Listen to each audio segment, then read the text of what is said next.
I am Michael Vitu, and I have been fencing since 1964, which would make that 51 years. I wanted to fence when I was 11 years old.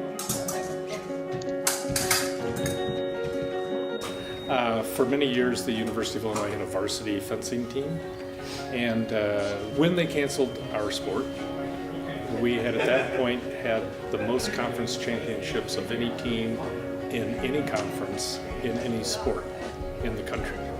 We were dominant, and they canceled our sport, which was a bad piece of news to me.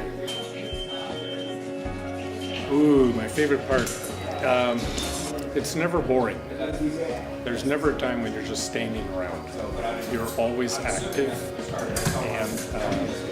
and you get to be competitive in a pretty polite environment. The point started as a student/community club at the University of Illinois. We were in the Armory. So that was a going thing. And then I had cancer and chemotherapy in 2000, and I had just stopped moving because of the effects of all the chemo, etc. And a friend of mine said, "Why don't you go back to fencing?"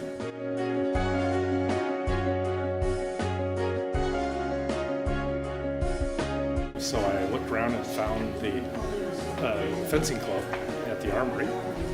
And so at that point we decided that we would get our own space.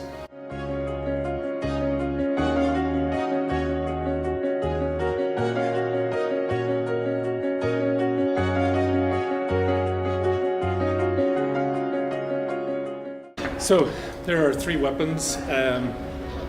The one that's most realistic is called epee, and it's a piercing weapon. You have to hit with the point, and you can hit anywhere on the body, and there are no rules, which appeals to me. And then there's a foil, which is also a piercing weapon, but it was designed to make fencers understand they had to be precise, and that they had to be sure that they weren't going to get stabbed while they were stabbing the other person. And so they came up with a rule called right-of-way. You have to hit just on the torso. You can't hit an arm or the head. And my favorite one is probably epee. Yes, because real people fence epee. And all the other people are just sissies because they need rules. Okay. So epee is my favorite because it's the least frustration with humans is involved in it. Yes. Fencing is a sport clearly you can do forever. I started when I was 18, others start younger. I have friends that are have been fencing since they were 15, and they're in their 90s now.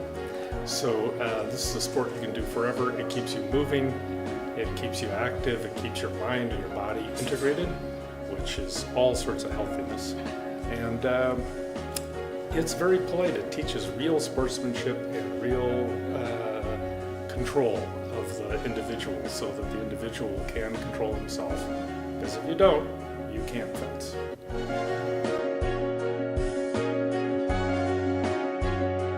You asked me about winning the last touch of a bout.